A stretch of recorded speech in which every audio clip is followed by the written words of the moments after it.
Eu estava com o Senhor nesses dias e eu lembro que Ele tinha nos anunciado o que seria o nosso carnaval. O Senhor nos mostrou, nos sinalizou o que deveria acontecer, o que Ele gostaria que acontecesse no carnaval. Nós tínhamos duas respostas a dar. Talvez pensar, não, acho que é coisa da minha cabeça, talvez estou imaginando, ou aquela preguicinha ou aquele desejo de aproveitar o feriado de outra forma, gritar dentro da gente. Acho que não é bem por aí, pode ser na próxima. Perceba que às vezes o que vai determinar se algo que Deus está falando comigo e com você vai acontecer ou não, vai se estabelecer ou não, vai depender do nosso comportamento. E eu lembro que no café com a pastora, o Senhor me deu uma frase. Foi ali durante o café, o Senhor me deu uma frase que grudou dentro de mim, ficou gravado como que numa tela. Comportamento profético. E eu gravei aquilo dentro de mim, também escrevi no meu caderno, e eu fiquei todo o carnaval dizendo ao Senhor, eu quero ter um comportamento profético adequado. E o que é esse tal do comportamento profético? O Espírito Santo começou a mostrar para mim o seguinte: quando Deus fala e Ele quer estabelecer algo na terra, isso é profecia. O poder da palavra de Deus sair do mundo espiritual e se estabelecer na terra, isso é um movimento profético. Mas a forma como o homem corresponde a este movimento, isso é o comportamento profético. Então nós podemos observar e ver durante toda a palavra que existiram pessoas que tiveram determinado comportamento, existiram outras que tiveram outros comportamentos. Acho que pode deixar assim por enquanto. Observa. Se você observar, a palavra de domingo passado foi uma palavra poderosa, tremenda, que me fez ir a níveis de quebrantamento muito profundo a respeito de mim mesma e da minha família. Você observou que Eli teve um determinado comportamento, mesmo sendo um sacerdote, em relação a ele mesmo e aos seus filhos. E Davi teve um outro comportamento, e tendo as mesmas palavras de Deus, o mesmo Deus e o mesmo manifestar da presença de Deus. Então, o que mudou? E nós pudemos observar durante toda a palavra do domingo passado que o que fez a diferença foi o que eu chamo de comportamento profético. E aí eu comecei a olhar, e eu me lembrei da palavra que eu tinha trazido também no café com a pastora, sobre Maria. Há um tempo atrás, numa das vigílias, não foi numa das vigílias, agora é muita memória para ter aqui, foi lá na igrejinha, em uma das palavras que eu trouxe, a primeira vez que eu falei sobre a mudez de Zacarias, e que quando Deus quer trazer um mover profético para a terra, Deus protege esse propósito. E eu lembro que naquele dia eu trouxe sobre o fato de Deus precisar proteger João Batista, porque ele era um mover profético para a terra. E porque Deus precisou proteger Zacarias, ou melhor, João Batista, sabe de quem? Do próprio pai, do Zacarias, e da sua boca, porque Zacarias estava sendo incrédulo, estava sendo medíocre na forma como ele estava vendo, porque ele estava realmente abatido em sua alma por um tempo de espera, e ele começou a não ter um comportamento profético adequado, apesar de ser um profeta. Então, Deus fez o seguinte, emudeceu Zacarias. Ficou mudo toda a gestação. Para que o profeta João Batista pudesse nascer intacto e se manifestar na terra. Deus precisou calar Zacarias. Gente, desde aquele dia, eu lembro o dia e a hora que o Senhor disse para mim, que a minha própria boca, assim como a boca daqueles que são chamados para levantar a voz profética de Deus na terra, ela pode construir, como ela pode, no mesmo nível, destruir. Ela pode edificar, como ela pode esmagar. E talvez eu até já observava, como talvez você já observe, sabe, Tiago, decor, falando do poder da língua. Mas sabe quando uma ficha cai, quando uma revelação cai no nível profundo, a ponto de que eu não deixei de pecar. E não deixei de fazer coisas ou falar coisas que não deveria.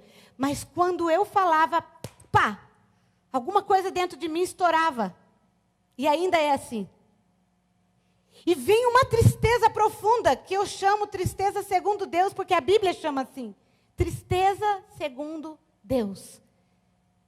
Porque eu percebo imediatamente que o meu comportamento não está adequado para o mover profético que Deus quer trazer através de mim e em mim, principalmente. E eu me arrependo e eu busco a graça, imediatamente mergulho nela e me levanto novamente e me ajusto no comportamento profético. Foi isso que aconteceu com Zacarias. Ele precisou ficar 9 meses para ajustar o comportamento profético dele, tanto de mente, de alma, como de boca, para se ajustar a tudo aquilo que Deus estava trazendo. E aí eu olhei para Maria. Esses tempos atrás, no começo do ano, uma das palavras do Levi, durante a palavra, também mencionou o fato de Zacarias. E mencionou que a Maria, quando recebeu a palavra, ela disse, como que será? Ela creu e queria saber como participar. A partir daquela palavra do Levi, Deus me reportou a essa que eu citei lá da igrejinha. E eu comecei a mergulhar. Durante 2 semanas, eu estudei sobre Maria. E eu pensei, uau, quantas vezes eu li sobre Maria, eu nunca preguei sobre Maria. E no Café da Pastora eu preguei sobre Maria. E eu comecei a ver qual era o comportamento profético de Maria, o que fez dela ser a escolhida para carregar o maior projeto de Deus na terra. Sabe por quê? Porque eu quis ter um comportamento adequado. Se Deus falou para nós sobre Maria, eu quero aprender tudo como Maria se comportou, porque eu quero me comportar como ela se comportou, para que eu também possa carregar o maior projeto profético de Deus para esse tempo. Eu quero isso. Quem quer isso? Preste bem atenção. Neste momento você teve um comportamento profético. Qual foi? Qual foi? Só você sabe. Eu só consigo ter a dimensão geral. Graças a Deus e bom para você. Mas você sabe. Você creu? Você realmente quis? E o teu corpo se comportou da maneira como a tua alma diz? Ou ela nem se expressou? Ou ficou indiferente? E você sabia que a indiferença é pior do que o ódio? Você sabia que o oposto ao amor e adoração não é o ódio? Porque quem está com ódio e está brigando com Deus ainda quer ter relacionamento com Deus. E alguma coisa dentro dele está ainda, que nem o Jacó brigou com o anjo. Até ser abatido e ter algo com ele. É porque ainda quer. Mas a indiferença, ela é perigosa. Pensa o negócio do inferno, amados, é a indiferença. Quer seja para Deus, quer seja conosco mesmos, ou quer seja com o nosso irmão. Então, nesse momento, você teve um comportamento. E aqui eu quero fazer um parênteses. Quando o Tom, quem estava lá no último culto, lembra disso? Chamou um dos nossos líderes e lançou uma palavra para ele. Primeiro, deu uma exortada boa, depois deu uma super palavra que quem conhecia sabia que ele estava descrevendo aquela pessoa. O fato é que aquele dia não era só para aquela pessoa. Era para todos nós. O Tom disse assim, vocês precisam cuidar como vocês reagem ao que Deus está falando. Às vezes você já foi curado 80%, e ao invés de você falar, glória a Deus, porque eu já fui curado 80%, glória a Deus, porque eu já estou 80% liberta, glória a Deus, porque eu já tenho vivido grandes coisas no Senhor, a gente foca nos 20%, se gruda na murmuração e fala, olha, só foi 80% ainda. Gente, aquilo é muito mais, não foi um fato num culto. Para mim, naquele momento, Deus estava dizendo, eu estou insistindo com vocês em relação ao comportamento profético de vocês. Eu estou insistindo que existem coisas que eu estou desesperado para fazer. Mas o comportamento de vocês me impede. Uau, gente, isso é muito forte, é muito profundo. E eu não sei você, e aí tem que mexer com o nosso bril. Sabe, no sentido bom da coisa? Ficar mexido por dentro, incomodado, até que do alto venha algo. Modo Abacuque. Nós temos chamado modo Abacuque esse fato de estar na presença, de estar na torre, de estar buscando a Deus até que Ele nos fale, até que Ele nos toque, até que algo aconteça dentro de mim. Eu não posso me conformar. E eu fiquei com isso borbulhando dentro de mim. Pois bem, voltando ao mover do carnaval. Aí então nós nos posicionamos como igreja, como família, como pessoa. E estava tremendo as expectativas. Na semana antes do carnaval, uma enxurrada de tarefas, de agendas, de circunstâncias, de situações inusitadas, de exceções. E a agenda fez assim. E manhãs que eu queria ter 4 horas, 3 com o Senhor, tinha minutos. E eu fui ficando revoltada comigo mesma e com a situação. E sabe por quê? E eu comecei a perceber, mas isso não é religiosidade? Porque minutos não bastam na presença de Deus. A gente ama usar a religiosidade para justificar a nossa mediocridade. Né? Mas o fato é que a gente usa, não, mas minutos são suficientes. São mesmo. Porque Deus não muda nada. Se for minutos, se for horas, para Deus não muda nada. Mas quando eu tenho uma consciência profunda, e eu comecei a ter desde aquela época, lembra? Do quão eu preciso do Espírito e do mover de Deus dentro de mim, para que o meu comportamento adequado esteja alinhado com o dele. Eu tenho desejo desesperador por estar com ele. Algo que parece que começa a ficar maior que eu. E eu falei, Deus, está certo isso aqui? Eu estou sendo exagerada, eu estou me culpando demais, eu estou sendo religiosa. O que é esse negócio que está acontecendo comigo? Porque eu sei que eu quero, Deus, eu estou apavorada, eu quero mais. E a semana eu toquei o que eu tinha que tocar, orava no banheiro, orava no carro, orava e ia, né? Mas daquele jeito não tinha aquilo que eu estava na minha cabeça de ter. Mas como eu estou lutando contra o perfeccionismo, ok, Senhor. Vai ver que é perfeccionismo. Quando foi sexta-feira, o Marcelo disse assim, hoje tem casa de oração. O Rafa marcou para sexta. E eu falei comigo mesma, dentro de mim, pensa uma semana de arrasamento. Arrasamento, existe essa palavra? E eu pensei, tudo que eu mais quero é ir para essa casa de oração hoje à noite. Quando eu cheguei, amados, eu tive uma experiência incrível. De manhã? Foi de manhã? Oh, meu Senhor, estou toda confundida. Sexta de manhã, isso mesmo, sexta de manhã. Cheguei aqui na sexta de manhã, eu vim andando. Gente, eu nem olhei, os meus discípulos que me perdoassem aquele dia. Eu nem olhei para ninguém, não vi quem estava, não queria saber. Vim como um gás. E parecia que eu sabia que tinha alguma coisa aqui. Quando eu cheguei nesse canto, a sensação é que eu fui trombada por algo. Assim, sabe um bafo quente? Já teve aquela sensação? Quando você abre a panela assim, quase te queima, vem aquele bafo. A sensação que eu tive foi isso. Eu passei aquela 1 hora sem nem perceber o ambiente aqui. Se me perguntarem a música que tocou, eu não lembro. Se perguntar quem estava aqui, eu lembro dos que vieram comigo aqui no final. Eu não me lembro. Houve uma desconexão total do externo para uma conexão interna profunda com o Espírito Santo. E naquele momento, eu falei, papai, você sabia que era isso que eu queria? É disso que eu preciso. Alguma coisa no meu sangue parece que pedia isso. Eu falei, que loucura é isso, Deus? Que coisa é essa? Eu nunca usei drogas, glória a Deus por isso. Mas sensação é que eu estava em abstinência. Eu falei, Deus, não é normal, não sou normal, isso eu já sei, mas assim, não estou normal agora, pai. O que é isso que parece uma abstinência? É pecado, é orgulho, é perfeccionismo. Eu queria ver, queria enxergar e queria decifrar. E eu comecei a orar.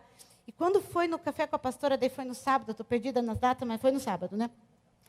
No sábado, no café com a pastora, gente do céu, o negócio também assim. Aquela palavra Deus me deu ali. Eu não preparei. E aí o Espírito Santo começava a trazer e eu falava, Deus, está acontecendo alguma coisa dentro de mim. E o tal do comportamento profético parecia que vinha como que numa tela. Muito gigante na minha cabeça. Como Deus é tão maravilhoso, as coisas, simplesmente o céu nos arrombou. E aquele que teve o comportamento profético nesses dias foi arrombado também, no bom sentido, pelo Espírito Santo. Porque ele entra e arromba, mas no bom sentido. Ele tira tudo do lugar e bota tudo em ordem, muda e ele faz o que ele quiser. E ele fala e ele responde. E eu lembro que uma das experiências que foram tremendas para mim durante o carnaval foi que, quando eu cheguei... Estou perdida nas datas, gente. O culto foi domingo. Sábado à noite. Eu acho que foi um período assim de maior intensidade, num curto período de tempo, de tanto mover de Deus e de entrega de coisa de mim para com as pessoas. E eu falei, Espírito Santo, eu estou tão feliz. Eu estou extasiada. Dá para ficar aqui? Sabe, tipo o Pedro que queria ficar lá no monte? Eu falei assim, mas pai, eu sou filha. Então eu queria te pedir uma coisa. Você pode falar uma palavra ou dar algo para mim? Eu não preciso mais disso. Eu sei, já sei que eu deveria ser madura o suficiente para não precisar de sinais e palavras, mas nada, deu. E vai ver, eu só estou sendo infantil, querendo uma palavra. Mas eu queria, pai, assim, bem íntimo, só eu e o Senhor.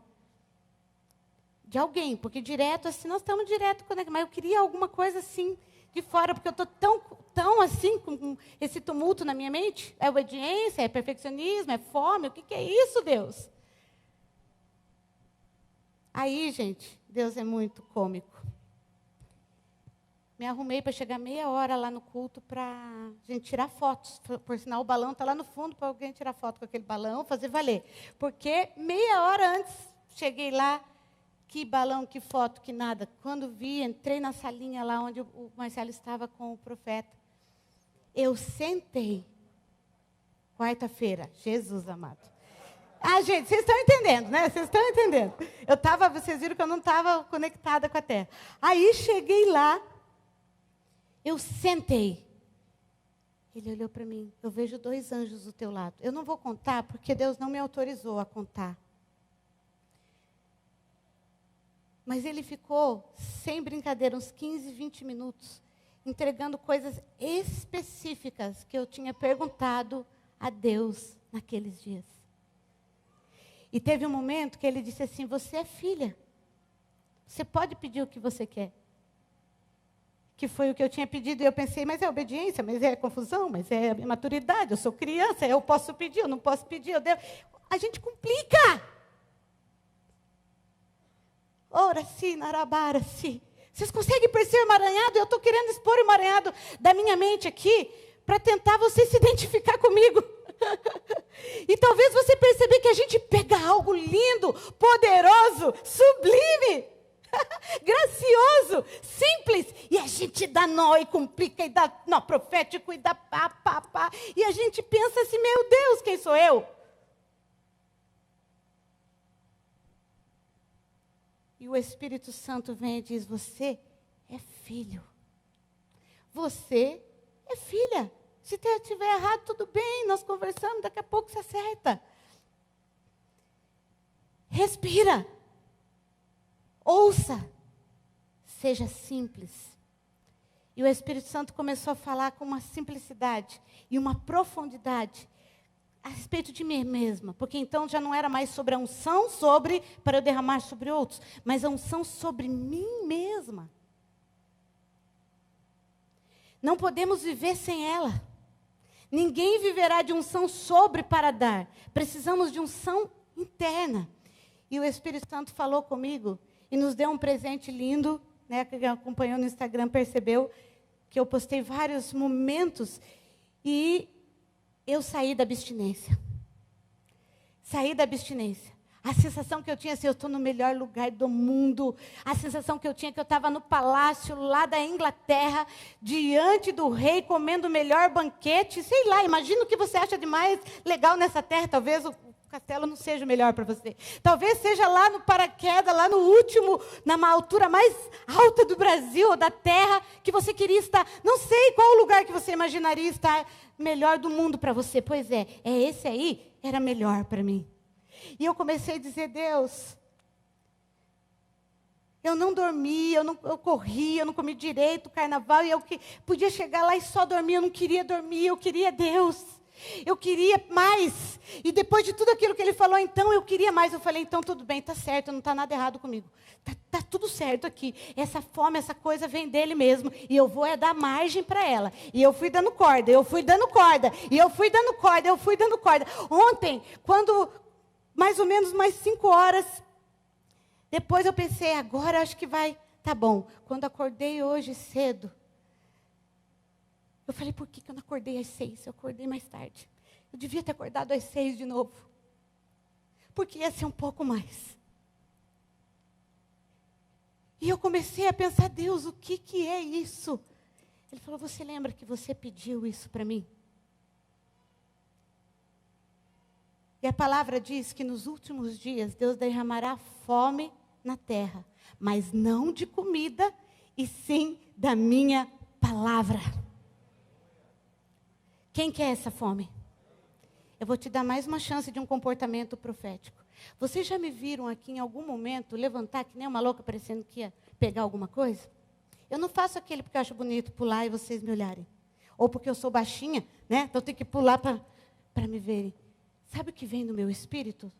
Naqueles momentos eu tenho a sensação que algo está ao meu alcance, mas que eu preciso ter um comportamento adequado para pegar. É algo muito específico comigo. Mas é um comportamento profético, que não quer dizer que você tem que ter o mesmo. Agora pergunte por espírito, quais os comportamentos proféticos interiores que devem refletir no meu exterior para eu estar adequado com o que você quer para mim? Então eu vou perguntar de novo. O Senhor disse que Ele está nesses últimos dias derramando uma fome diferente na terra por Ele. Quem quer essa fome?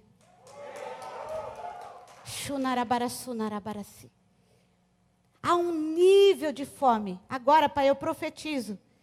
Só o Senhor conhece os corações, os comportamentos interiores, Pai. E eu profetizo que aqueles que agora desejaram, realmente creram que existe uma fome diferente para chegar neles, Pai. Que agora Teu Espírito vá trazendo.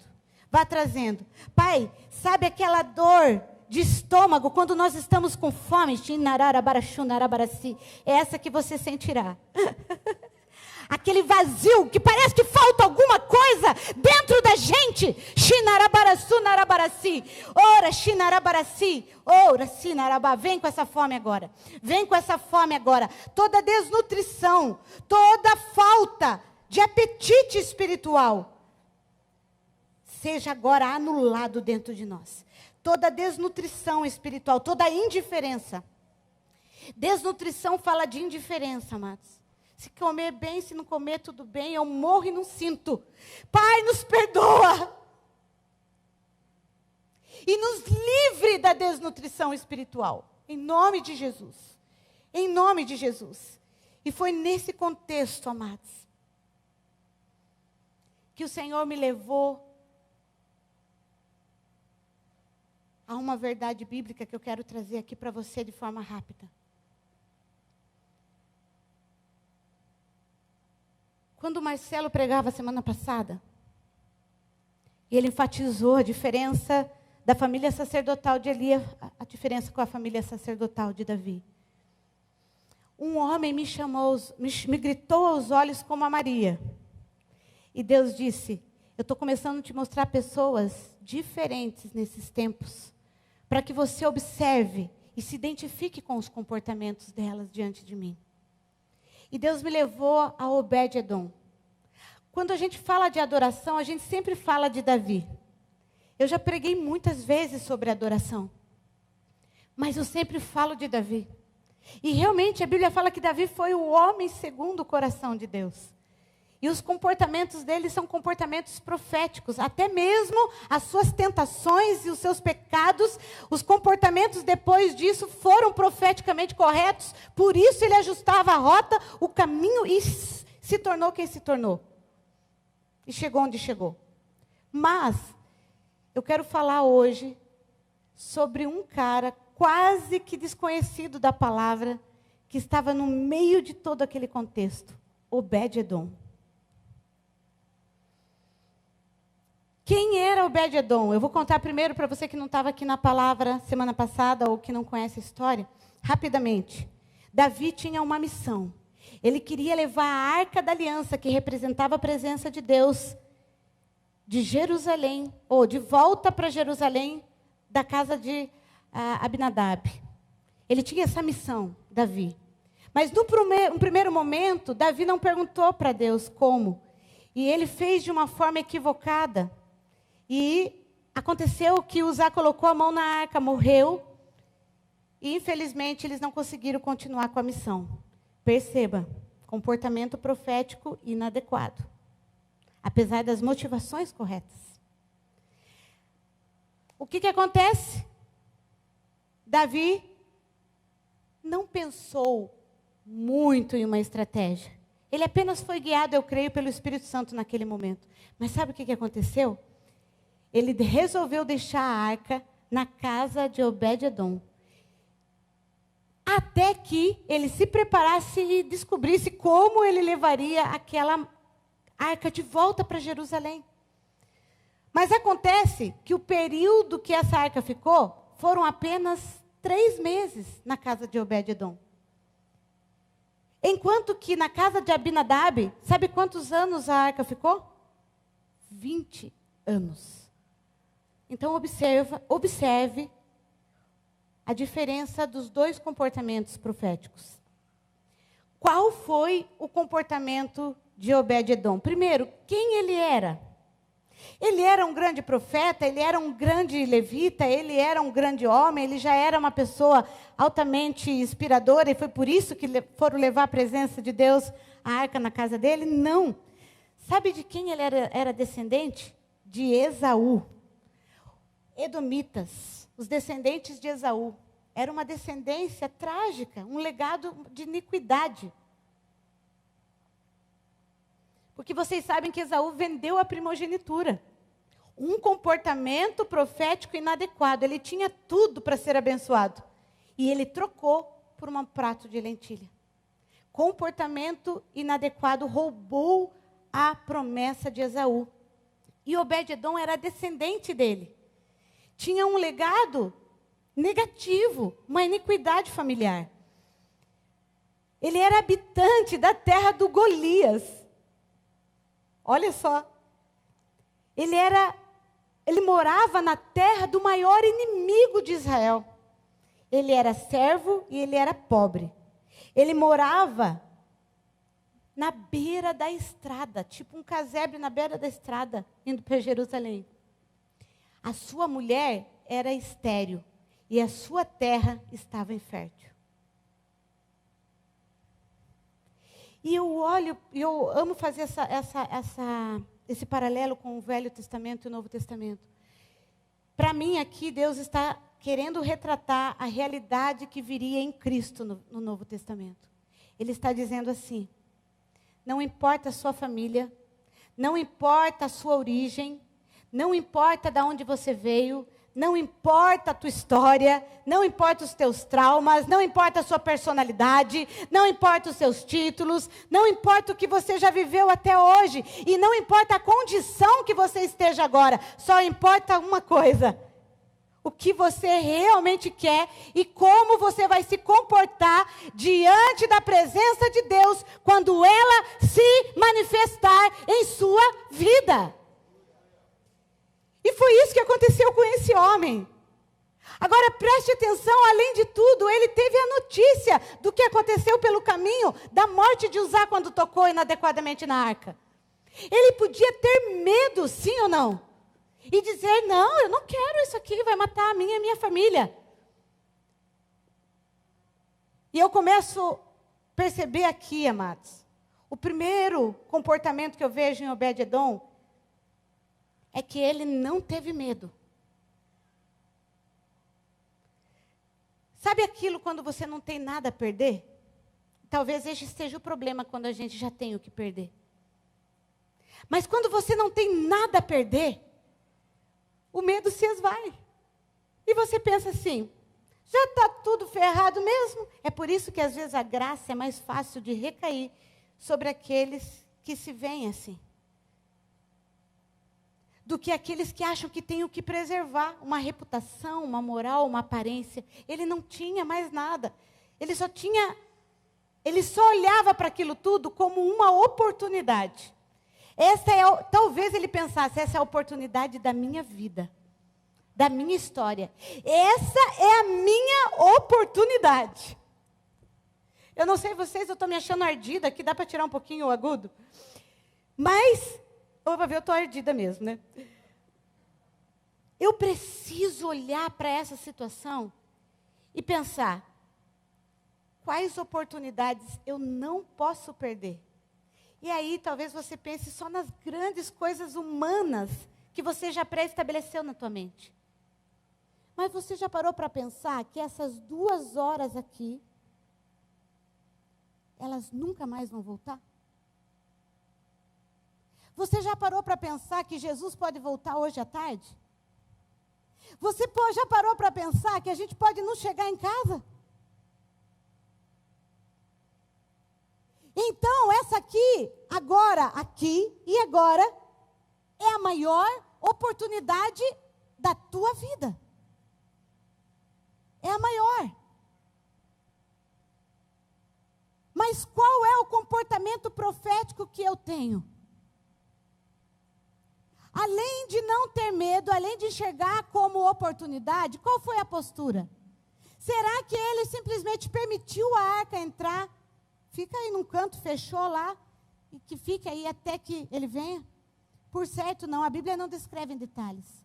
Mas todos os estudiosos falam que quando a Bíblia relata que ficou por 3 meses a arca lá, e todas as áreas da vida de Obed-Edom foram tocadas e mudadas, sabe o que eles falam? Se você olha para um cara que teve 20 anos a presença da arca e nada mudou, e você olha para outro e 3 meses, todas as áreas da vida mudou, você acha que ele ignorou essa arca lá na casa dele? É uma dedução óbvia. Ele não ignorou. Ele não foi indiferente. E semana passada, quando o Marcelo pregava, o quebrantamento que veio sobre mim, é como a gente consegue ser indiferente à presença de Deus, e facilmente. Talvez seja o maior pecado dentro de nós, oriundo em Adão. Uma capacidade sobrenatural, entre aspas, demoníaca, de ignorar a presença. Eu rejeitei. Sabe o que é temor do Senhor, amados? Amar o que Deus ama e odiar o que Deus odeia. Deus odeia a indiferença.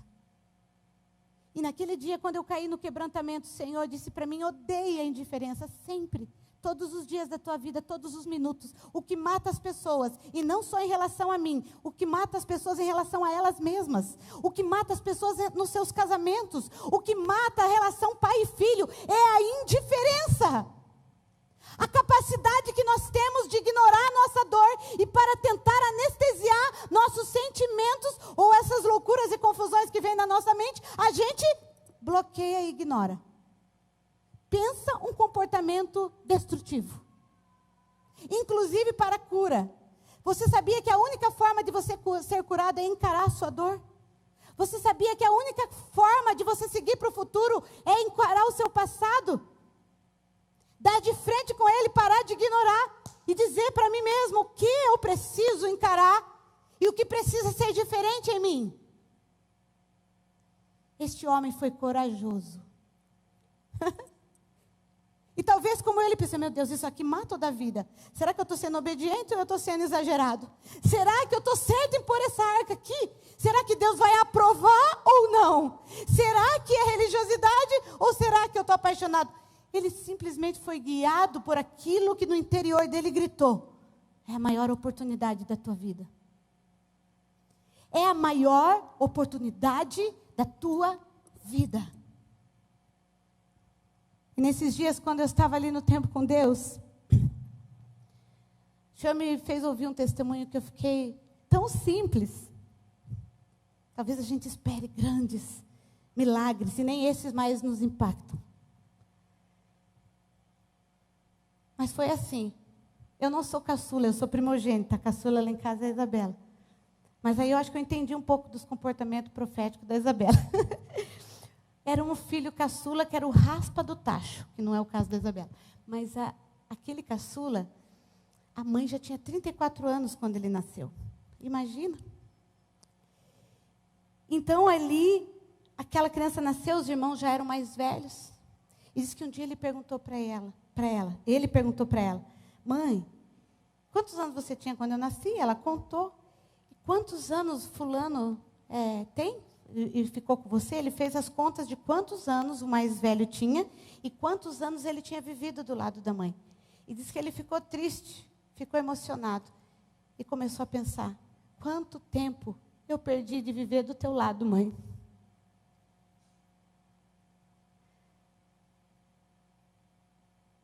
Quanto tempo eu perdi?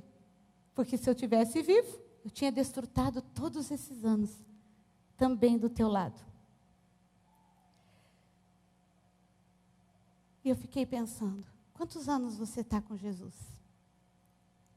Eu lembrei de uma discípula, uma época minha, que ela falou assim, Ana, você conheceu Jesus aos 9, eu conheci aos 40, quanto tempo eu perdi longe dele? E eu disse para ela assim, a palavra de Deus diz que um dia, para eles são como 1000 e 1000 é como um dia. Então Deus vai fazer você viver no tempo que você tem com Ele, muito mais do que eu vivi em todos esses anos. Porque essa é a fé que eu tenho sobre você. Mas o lindo foi o desejo dela. Porque quando a gente realmente tem uma experiência com Jesus, eu penso assim, eu quero Ele, eu queria Ele mais tempo. Eu queria desfrutar dEle mais tempo. Eu não quero perder tempo na minha vida longe dEle. Agora eu pergunto para você, de toda a tua caminhada, quanto realmente você tem desfrutado dele? Ou quanto apenas é ouvir falar de Jesus e ver que a arca está ali, que ela é linda, e contemplar apenas? Quanto nós queremos usufruir disso? Ele aproveitou a oportunidade, ele não teve medo. E ele deu outro comportamento, a devida importância àquela presença naquele lugar. E por isso ele foi abençoado em todas as suas áreas.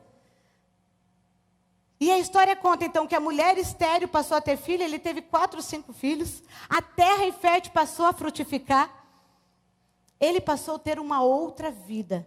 Porque quando a presença de Deus se torna a primeira importância na nossa vida, a bênção de Deus vem acoplado. Você não precisa nem focar na bênção, ela só vem. No tempo de Deus, da forma de Deus, a bênção vem. E foi o que aconteceu com ele. Mas sabe o que me fala aqui? Muito mais do que uma bênção. Para mim, fala de uma experiência sobrenatural. De uma experiência com a presença sem igual que Obed-Edom teve. Quando a gente é marcado por algo que Deus faz em nós, a minha pergunta é para você, qual foi a tua experiência com Deus? Ou quais as experiências que você já teve, onde você viu, assim, Deus realmente falou comigo, Deus me marcou, Deus me curou, Deus falou e eu obedeci e aconteceu isso. Quais são os marcos, quais são as memórias de Deus na tua vida? Traga agora aí a memória. Talvez você está como a Abinadab, 20 anos na igreja, 20 anos ouvindo Jesus, 20 anos falando da arca e da presença. Mas quanto isso tem impactado a tua história? Se você nunca entrou em conflito com isso, hoje eu estou aqui para gerar eu não vou ficar em conflito sozinha. Para gerar um conflito em você. Nós precisamos olhar há 1 ano atrás e para hoje, e a gente deu um salto em Deus. A gente precisa olhar para 1 década atrás e a gente deu um salto em Deus. A gente precisa olhar para 20 anos, meu Deus, 20 anos atrás eu não reconheço esse homem, gente. Eu digo que eu estou casada com outro. Isso é impacto da glória. Só a glória pode fazer isso. Eu olho para um e era outro. Meu Deus, como que pode um negócio desse? Então você olha para a tua mulher, para o teu marido, olha para a tua família que está aí, para o teu amigo. Quem era ele há 1 ano atrás? Você tem que ser honesto. A pessoa que mais é honesta com a gente deve ser o marido ou a esposa, sabia? Eu acho que isso nos faz crescer muito, eu e o Marcelo. Nós somos muito honestos. Tá bonito? Não, tá feio. A gente tem que falar a verdade. Tá feio? Não, tá bonito. Tá bom? Não. É bom, é legal, mas não é suficiente. Dá para crescer mais. Sabe? Honestidade com a gente mesmo e com o outro. Que impacto a glória de Deus tem tido em você? Quer um exemplo? Você teve experiências de êxtase sobrenatural no encontro com Deus, nos cultos? Experiências de ser nocauteado por Deus, no bom sentido? Quanto que isso transformou você?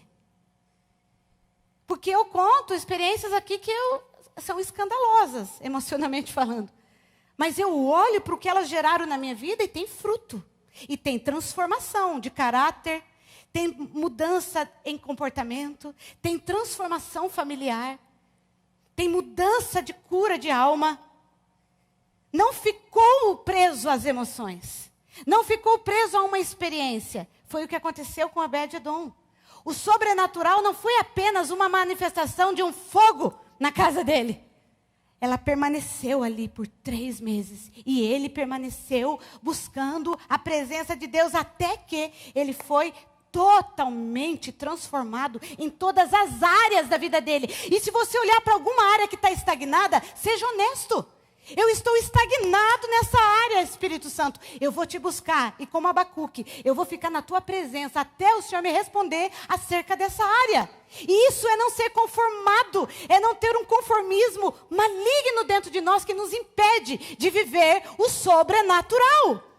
Sunarabara, sunarabá. E a frase que o Espírito Santo acaba de falar no meu ouvido.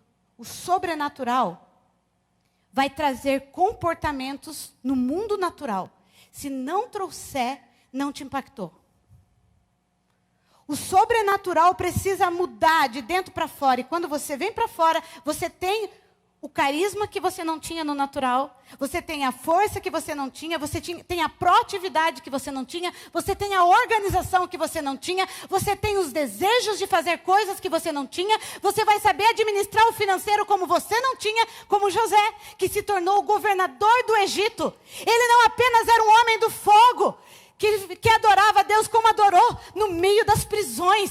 Mas quando ele saiu de lá e ele foi colocado para governar, ele tinha inteligência, intelectualidade, governo, atitude. Ele foi um governador.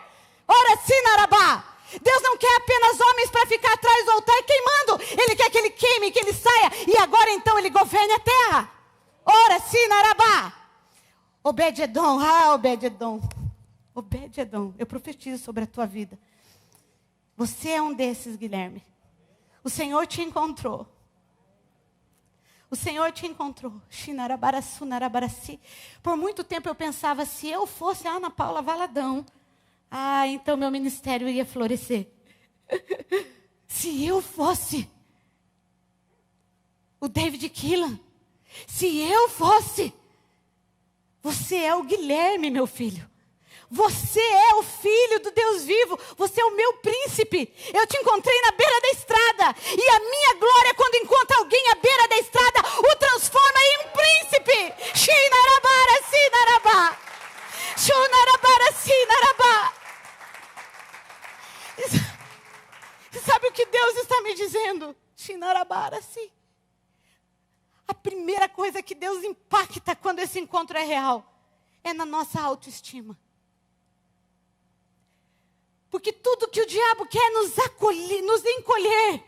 E o que Deus quer é nos acolher. O diabo quer nos encolher, mas Deus quer nos acolher. E quando Ele nos acolhe, sabe quando a gente pega o filho? Imagina o Marcelo, a sensação devia ser maravilhosa, né? Porque ele só levava até certo ponto. Mas as crianças, ele pegava aqui, ó, e ele jogava lá. Os meninos da Isabela gostam até hoje. Ele leva lá no teto. É assim que Deus faz com a gente. Ele pega o pequenino, a pequenina como eu, como você, Guilherme. E Ele fala, ó, este é o meu filho amado. A Ele ouvi. Shinarabara, sinarabá. Sinarabá. Homens, Deus está falando não só com o Guilherme. Eu fosse você, eu estava pregando essa palavra para você. Deus quer nos tirar de um senso de insegurança, de mediocridade, de pequenez, que a gente chama de humildade. Não é. É baixa autoestima, é insegurança e é orgulho. Você sabia que baixa autoestima, insegurança é orgulho? Como assim, pastora? Porque quando nós acreditamos que Deus é o nosso Pai, que Ele é tudo para nós, então nós nos humilhamos, nós nos jogamos no colo dEle e Ele nos levanta. E Ele faz a gente ver quem a gente é. Vou sair do Obed-Edom e vou voltar para Maria. Para você que não estava lá. Maria disse assim, ó. O Senhor me viu humilde e eu fui agraciada.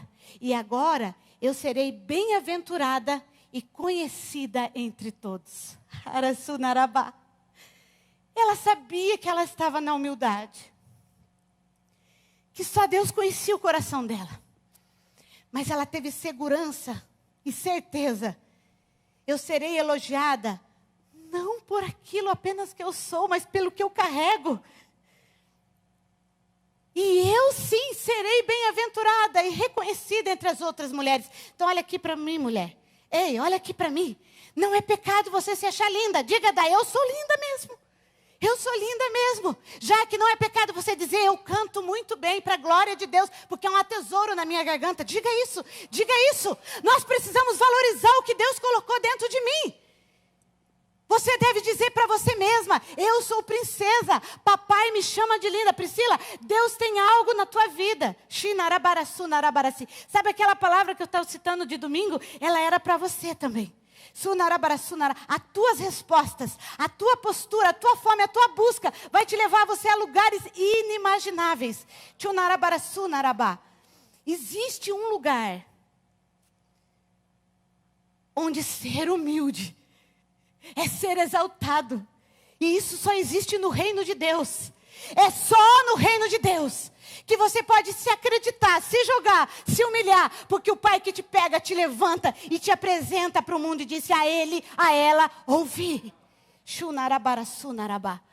Obed-Edom, insignificante, desconhecido, vindo de uma origem horrível. Imagina carregar o peso, a dor e a vergonha de ser linhagem de Esaú. Eu não queria, não sei você. Mas ele disse, essa é a minha chance.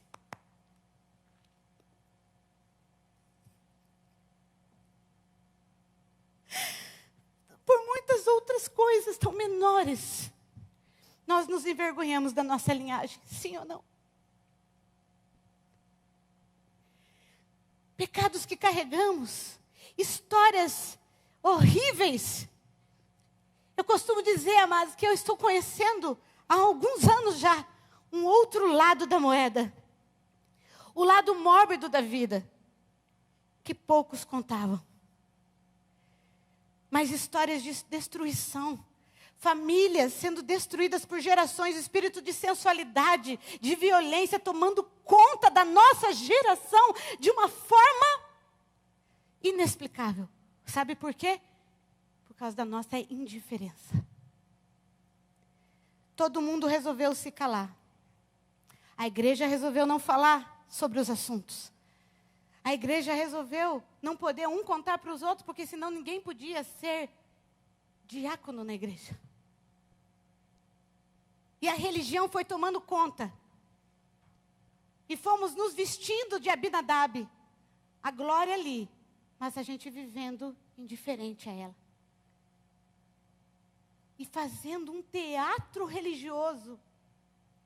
Foi o que aconteceu nos últimos tempos, nas últimas gerações, em muitas das nossas igrejas, inclusive nas que eu fazia parte. Não estou julgando ninguém. É um diagnóstico espiritual terrível e triste. Inclusive eu, quantas vezes ministrei louvor, de ministrar e estava tudo bem.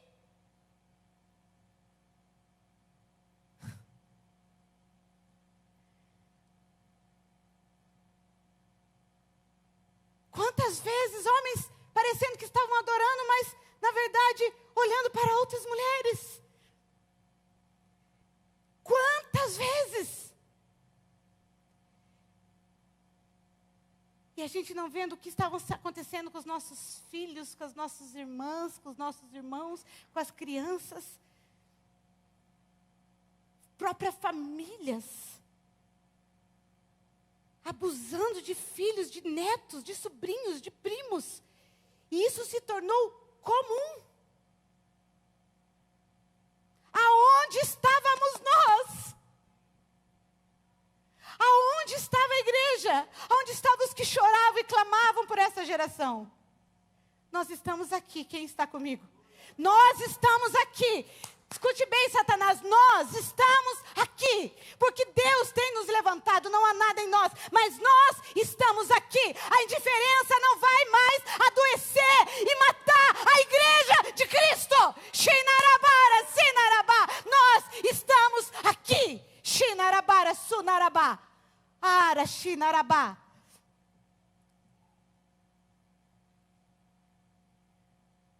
Eu não quero ser Abinadab.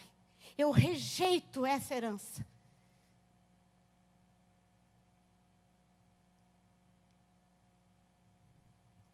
Em nome de Jesus. Vem, Espírito da verdade. Sunarabara, Sunarabara, Sinarabá. Sunarabara, Sinarabara, Sin. Aonde a glória de Deus está, o pecado não subsiste. Aonde a glória de Deus está, nós vamos ter nojo do pecado. Aonde a glória de Deus está, nós vamos rejeitar, odiar os nossos comportamentos pecaminosos, não a nós mesmos, aos comportamentos. Nós vamos rejeitá-los com todas as nossas forças. E nós vamos dizer: Pai, por mais que eu rejeite com todas as minhas forças, eu não sou capaz de dominar sobre eles, mas você é. Eu me escondo em Ti, Espírito da verdade. E há uma cura, uma liberdade vindo neste lugar. O Senhor me mostra um nível de libertação. E são pecados ocultos como esses que trazem baixa autoestima, que sucumbem e trazem insegurança. E quando Deus nos liberta, Ele fala: tá vendo? Sou eu a tua liberdade. Sou eu a tua integridade. Sou eu a tua santidade. Sou eu a tua beleza, mulher. Sou eu o teu sabor. Sou eu o teu carisma, sou eu a tua simpatia, sou eu, o Deus que diz eu sou, está neste lugar, e Ele está olhando nos teus olhos agora, e Ele diz: se você olhar para mim, o quanto você olhar para mim, o quanto você não ignorar a minha presença em todos os momentos ao teu redor, mais você andar comigo, mais você vai ignorar o pecado, mais liberdade você vai viver. Pai, vem. Deus, vem com fome. Nós vamos agora contra toda a indiferença à tua presença. Shunarabara, Sunarabá. Tunarabara, Shanarabara, Sinarabá. Ora, Sunarabá. E sabe o que o Senhor me mostrou na sequência? E eu fiquei extasiada com esse comportamento de Obed-edom. Quando deu 3 meses, Davi precisava levar a arca. Sabe aquilo que o Marcelo falou? Quando 3 anos e meio depois do avivamento, as pessoas de repente passaram a viver normal. Eu não sei vocês, e eu acho que foi isso que começou a acontecer comigo. Quem não vive normal mais, quando fica normal, está estranho. Você não vai conseguir mais ficar olhando para o relógio para terminar o culto, para cumprir 30 minutos de protocolo. Você não vai conseguir mais voltar a ouvir uma palavra vazia, sem vida, só liturgia falada. Você não vai conseguir, eu não sei se você já tem experimentado isso. Eu acredito que a maioria sim. Você já tem experimentado uma fome. Eu recebo mensagens no meu direct de pessoas que eu nem conheço dizendo assim: alguma coisa fez eu entrar aqui. Alguém me chamava, e quando eu cheguei aqui eu ouvi isso e isso, e era a resposta que eu estava pedindo. Quem faz isso, senão a glória de Deus? Agora diga para mim, quando a gente começa a ter experiências assim, você vai conseguir viver uma vidinha normal? É por isso que naquela semana estava tudo bem, bem não, ótimo. Os trabalhos que eu falei, a maioria deles era sucesso, era vitória, era entrada financeira, era coisa boa. mas não me saciou. E eu não consigo mais, vou falar para você, não consigo mais voltar a ser uma pessoa normal. Só uma empresária, ganhar dinheiro, ir para os Estados Unidos, o que mais? Ter um carro bom, deixar umas heranças para o filho e morrer. Gente, eu não nasci para isso, não sei você, tomara que não. É muito pouco, é nada. E sabe o que aconteceu com Obed-Edom? Foi isso que ele chegou à conclusão. Se você continuar lendo, sabe o que ele fez? Mulher, deixa tudo aí. Mas nós prosperamos, a terra está fértil, tivemos filho. Tiveram não, né? Eles foram tendo com o tempo. A terra está dando certo, deixa tudo aí. Eles foram embora para Jerusalém, atrás da arca. E eu fico imaginando que a hora que foram tirar a arca, ele não conseguiu mais se imaginar sem aquilo na casa dele. Ele disse, não, ele deve ter desesperado, vai voltar tudo ao normal. Não, eu vou voltar a ser aquele homem medíocre, nós vamos voltar a ser infértil, a bênção de Deus não vai estar aqui. Não, eu não quero mais viver sem isso. Bateu aquele desespero, e aí eu comecei a me entender um pouco mais. Na minha autoterapia, Deus, é isso que eu estou sentindo, eu identifiquei, diagnóstico feito. Isso se chama desespero, vício, entre aspas, na sua presença. Isso se chama abstinência da tua presença. Isso se chama inconformidade com o normal. Isso se chama querer viver todos os dias no sobrenatural e não menos que isso. Shunarabara sunarabá. E sabe o que aconteceu? Ele foi tudo embora atrás porque ele não conseguiu ficar sem. E aí, eu fiz um estudo, consegui fazer isso nessa madrugada, foi muito rapidinho. Mas você sabe como que a neurociência explica um vício?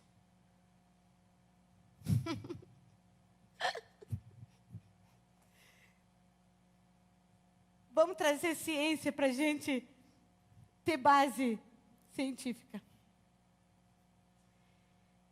Quando você experimenta um prazer que te alcançou de tal forma que imediatamente os teus neurotransmissores, que são nas sinapses no cérebro, leem como um prazer assim, acima da média para você. O teu cérebro dispara dopamina, encharca o teu cérebro de dopamina. Parece que eu posso ver, não sei vocês, só eu que acho bonito o corpo humano assim, mas parece que eu posso ver o cérebro sendo encharcado de dopamina. E aí aquela sensação assim, ó, essa que eu estou sentindo agora.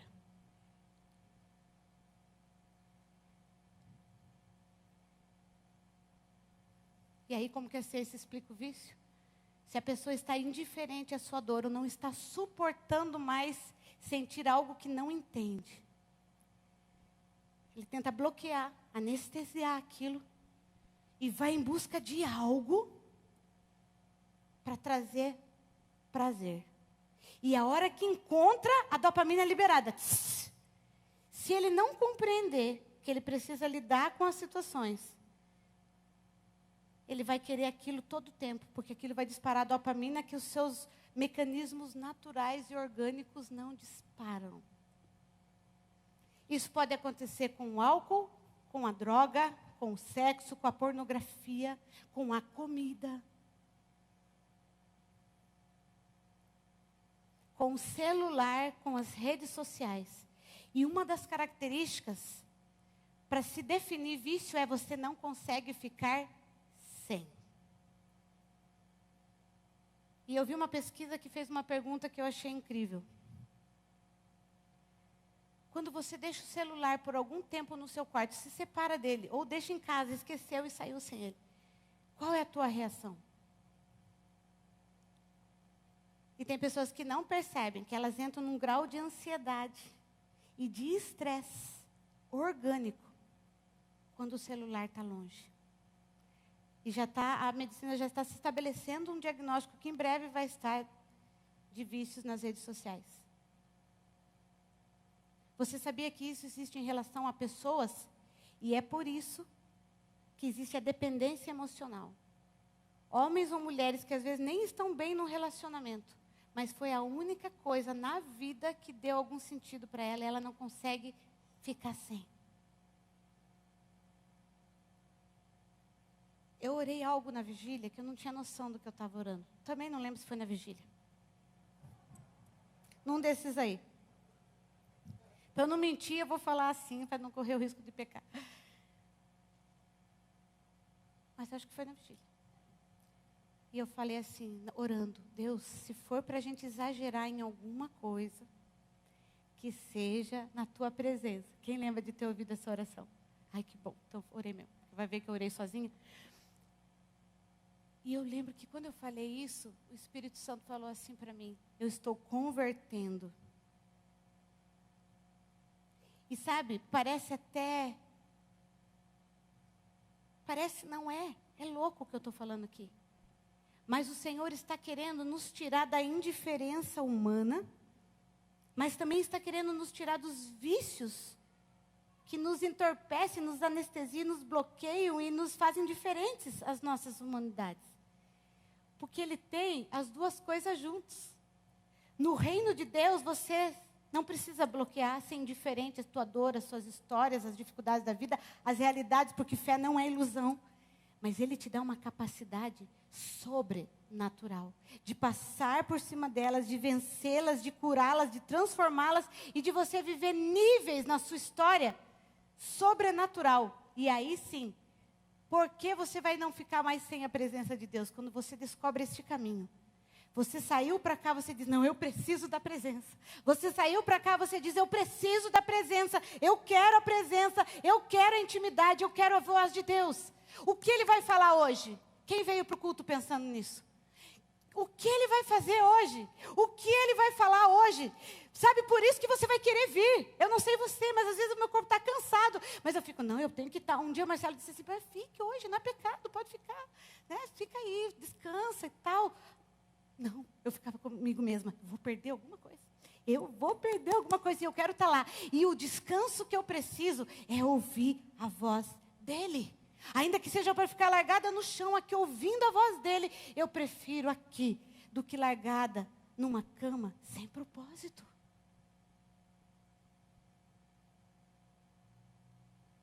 Até para você deitar e descansar tem que ter propósito.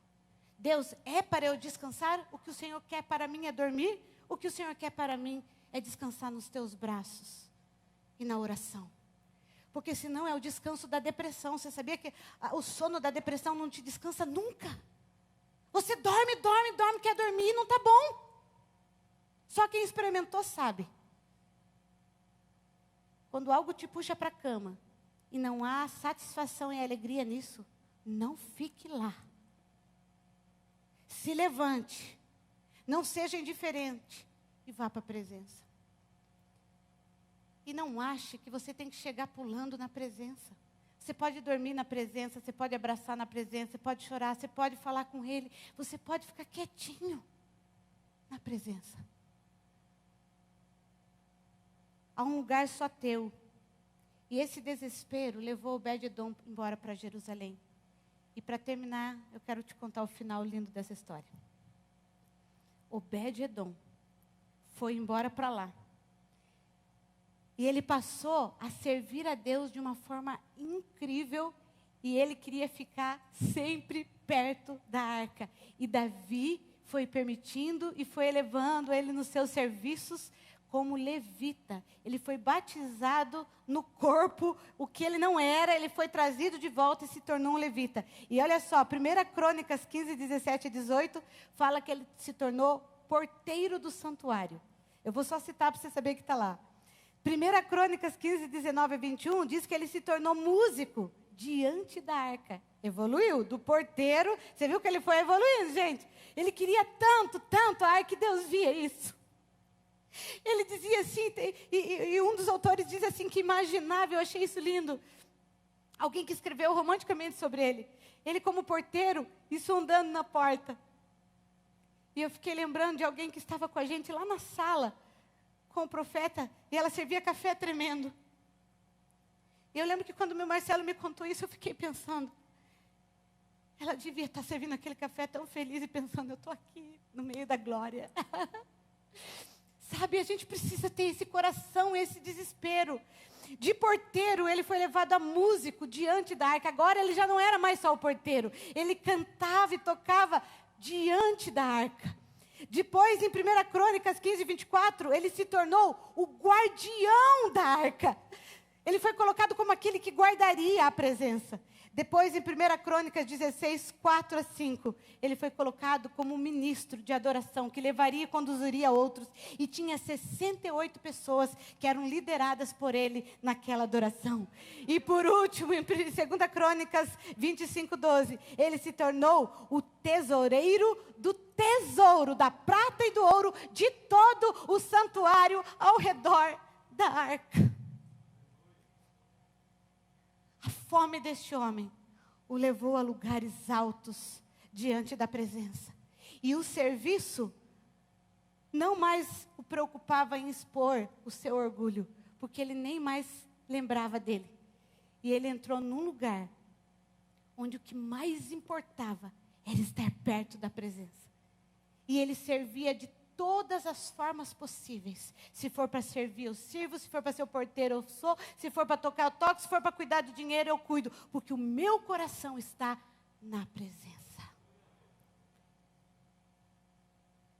Você quer ser como Obed-edom? E eu quero terminar concluindo com Cantares 3, que diz assim: eu buscarei aquele a quem o meu coração ama. E depois que a noiva encontrou o seu amado, no capítulo 3, versículo 4, ela diz assim: eu o seguirei e não o deixarei ir. O comportamento profético dessa noiva é exatamente o comportamento de Obed-edom. E é o comportamento profético que eu e você devemos ter. E eu cheguei à conclusão que eu estava abstinente mesmo da presença de Deus. E que o que eu mais quero é viver isso.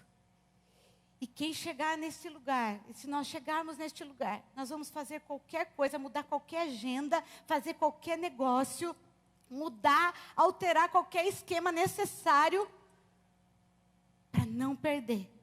Nós vamos fazer o que Obed-edom, negociar o que for necessário negociar para estar sempre perto da arca. E ao contrário do que parecia, tudo que ele deixou para trás, Deus deu muito mais. E a Bíblia relata todos os nomes dos seus filhos como adoradores e uma geração de levitas transformados por causa do coração de um simples homem à beira da estrada. Aquilo que gerações de sacerdotes em 20 anos não fizeram, em 3 meses, um homem comum da beira da estrada fez, porque ele teve o coração de um adorador. Qual é o comportamento profético que você quer ter?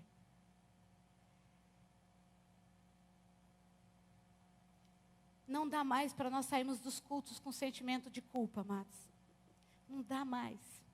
Não dá mais para uma palavra só ser pesada e parecer só exortação e chicote na gente. Não dá mais. Porque isso não é Deus. Isso não é evangelho.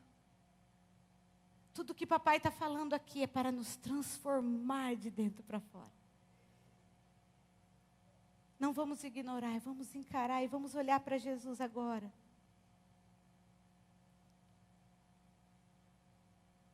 Obed-edom não sabia o que a presença ia provocar nele. E todas as bênçãos que viriam atrás. Ele não estava atrás da bênção. Ele nem sabia. O que ele sabia era a notícia que quem tocou na arca morreu. Era o contrário. Ele realmente deu de cara com a presença e resolveu conhecê-la.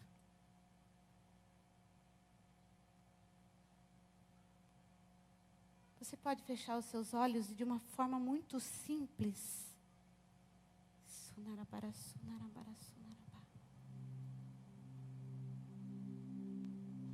Espírito Santo, diga de uma forma simples, com as tuas palavras, do seu jeito. Lembre-se, você como Obed-Edom não importa. Não importa a tua linhagem, não importa a tua personalidade, não importa onde você mora, não importa como você é, não importa o que você carrega. A presença é para você. Não espere dignidade para ir para a presença. Vá para a presença e ganhe dignidade. É o contrário.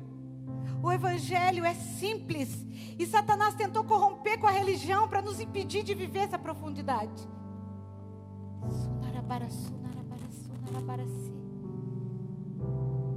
Espírito Santo, vem descomplicar nossa mente agora. Vem descomplicar quem somos. Há uma experiência única, individual aqui para cada um, do seu jeito, da sua forma. E é na medida que cada um quiser.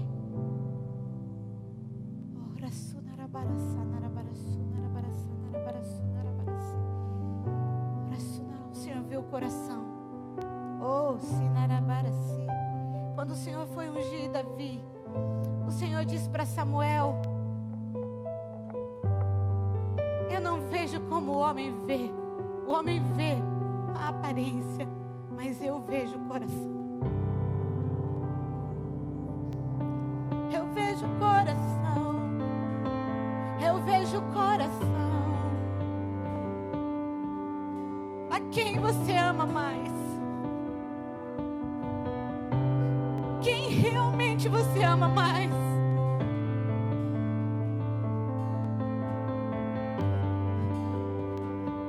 Quando Jesus estava com Marta e Maria, ele disse: Marta, Marta, anda muito distraída. E distraída significa mente dividida. Por isso eu te perguntei da tua mente. E é um ensino de amor que eu estou te dando. Eu faço isso todo dia. Dominar sobre a minha mente e dizer: a quem a minha mente servirá hoje? E quando ela está muito acelerada e muito agitada, eu de propósito paro tudo o que estou fazendo e peço: Espírito Santo, eu não vou servir a ansiedade, a agitação deste mundo. Eu vou servir a Ti, Jesus.